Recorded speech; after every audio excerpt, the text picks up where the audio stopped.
नहीं समझ रहे हैं। जिसका शरीर साथ दे रही है वो गुरुजी को दिखा रहा है पैसा की पैसा तो तब दे। आज जिसको धन दिया हुआ है प्रभु ने, जिसको धन दिया है दिव्य आत्माएं, वो दिखा रहा है कि शरीर ठीक रहता तो ये नहीं बोल रहा कि नौकर लगाते होता ही नहीं, चाहे वही यज्ञ हम कराते नहीं।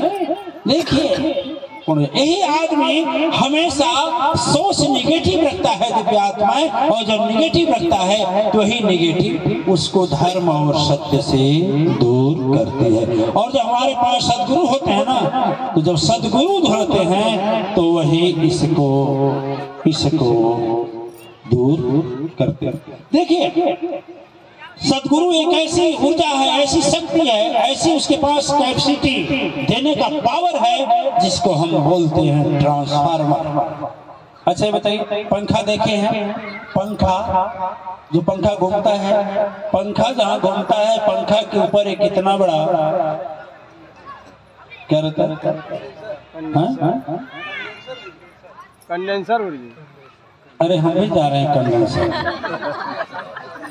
3 मिनट चले तब वो 4 मिनट चले जो बताए वाला माँ कर मैंडम कुल भर। ठीक है देखिए इतना बड़ा होता है, जो लोग नहीं जानते हैं उसको समझा दीजिए। बेचारे कुछ पढ़े बने तो कंडेंसर क्या जाने, उनको तो समझाना होगा ना। तो ऐसा इतना बड़ा होता है, उसके ऊपर लगा होता है, उसको जब लगा देते हैं तो पंखा तेज चलने लगता है। पंखा वही रहता है लेकिन उसकी कैपेसिटी बढ़ जाती है कि नहीं बढ़ जाती है? दिव्य आत्माएं वही रहता है, कैपेसिटी उसकी बढ़ जाती है। मोटर में लगता है, इंजन में लगता है, हर गाड़ी में लगता है, ट्रेन में लगता है, जहाज में लगता है। उसी तरह से सदगुरु के पास एक शक्ति आपकी कैपेसिटी बढ़ाने वाली होती है, वह महान ऊर्जा होती है। जब वही सदगुरु प्रदान करता है तो इसी शरीर के अंदर अहंकार, इसी शरीर के अंदर बैठा हुआ अहंकार गल जाता है और उसकी जगह मतंग ऋषि जैसा प्रेम और करुणा तपस्या जागृत होती है। उसी जगह सुकृत की तरह मन में परोपकारी भावना जागती है। उसी तरह से ठीक उसी तरह से नन्हे सिंह की तरह लोगों के अंदर सदगुरु से जोड़ने की शक्ति और भावना जागृत होती है। पूरे आत्माएं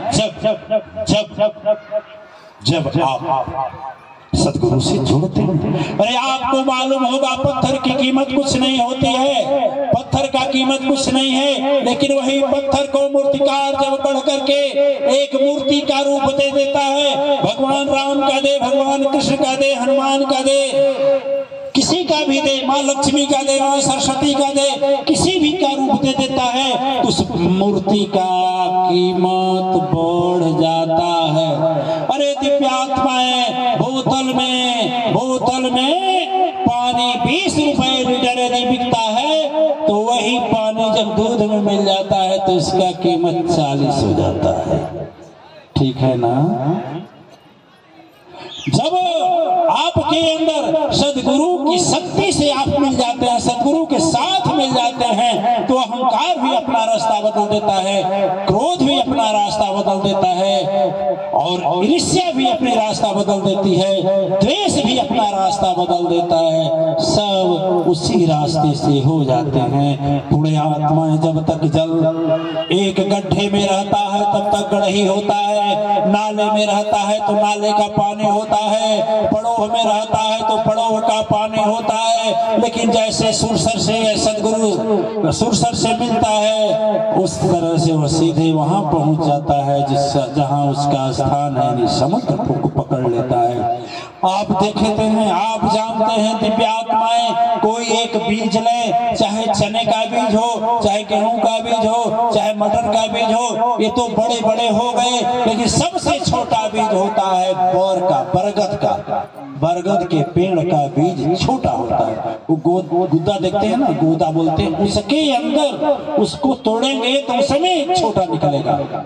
ठीक है? सरसों के बीज से भी छोटा होता है, चौराई के बीज से भी छोटा होता है। उतना छोटा बीज है दिव्य आत्माएं, उसके अंदर उतना विशाल वृक्ष बनने की संभावना है कि नहीं है? बोलिए।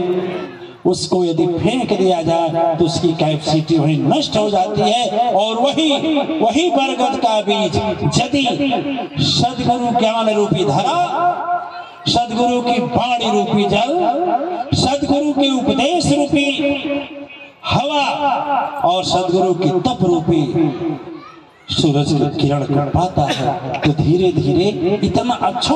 कभी सोचे हैं आप, कभी सोचे हैं कितने छोटे से बरगद के बीज में कितना विशाल वृक्ष छिपा हुआ है। वैसे दिव्य आत्माएं हमारे शरीर के अंदर की कैपेसिटी तभी बढ़ती है जब हम सदगुरु के साथ होते हैं, जब सदगुरु के साथ होते हैं। पुण्य आत्माएं, आप अहंकार पर हम लोग चर्चा करें। अहंकार और अभिमान जब जब जलता है हृदय के अंदर तब तक सदगुरुता ही निभा रही। सत्य सत्य वह रूप, वह सत्य रूप है जो सदगुरु उसको हमारे अंदर से निकालता और वह कहीं पैदा हो जाएगा। ठीक ना? अच्छा, आपके अंदर लालच अंदर ही छिपी रहती है, ठीक है ना? उदाहरण बता दें। अच्छा, मान लीजिए आप जा रहे हैं और रास्ते में 1 रुपया देखेंगे तो बोले जग्गी में से आ रहे हैं, गुरु जी का प्रवचन सुन कर आ रहे हैं, क्या 1 रुपया उठाए होगा किसी का? ठीक है, थोड़ा और आगे बढ़े 5 रुपया गिरा तो बोले क्या करें? अच्छा चलिए, कोई देख लेगा तो क्या बोलेगा? गुरु जी का आदमी होकर झुक रहा है उठाने के लिए। और आगे जाएंगे तो अब 100 का नोट हो जाएगा तब क्या बोलेंगे? ठीक है, देखिए अंदर का लालच कैसे प्रकट हो रहा है। देखिए, और थोड़ी दूर आगे गए 500 का नोट देखिए,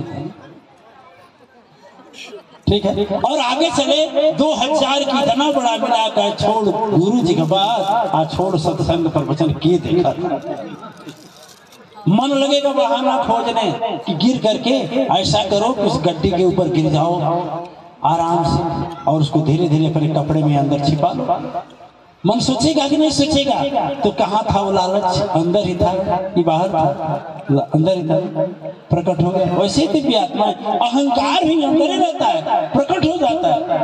2 साथी थे और रेत पर घूमने गए, रेत में नदी के किनारे घूमने गए और घूमते घूमते दोनों एक बैठ गए एक पास। वो बोले, एक साथी बोला दूसरे से, ये भाई बोल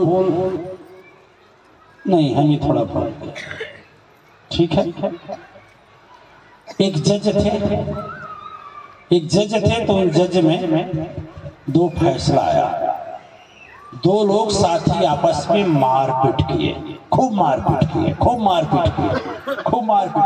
जज बोला, ए बोलो क्यों मारा तुम इनको?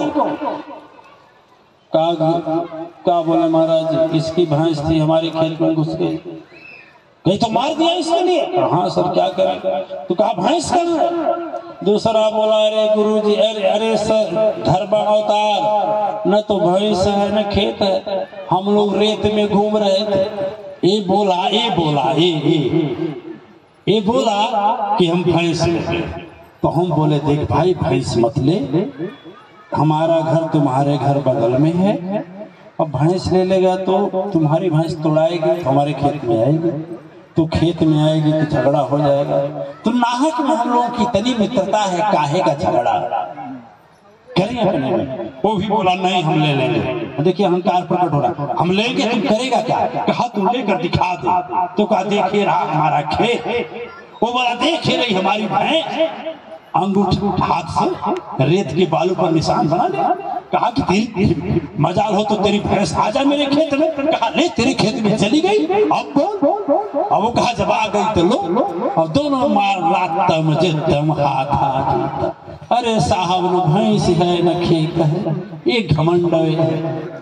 तो दिव्य आत्माएं, यह अहंकार कब प्रकट होगा? अहंकार कब प्रकट होगा इसका कोई ठिकाना नहीं है। इसलिए सजग रहना। अहंकार से सजग रहना। अरे दिव्यात्माएं, मैं इसीलिए कहता हूं जो अहंकार नहीं रहेगा ना तो आपको कोई भी प्रताड़ित नहीं कर पाएगा। मैं दावा करता हूं कोई प्रताड़ित नहीं कर पाएगा, कोई परेशान नहीं कर पाएगा।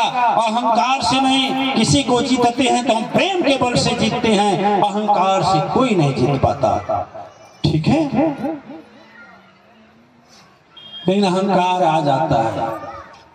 बोले हमारे पास अहंकार नहीं, ऐसा नहीं, अहंकार आ जाता है।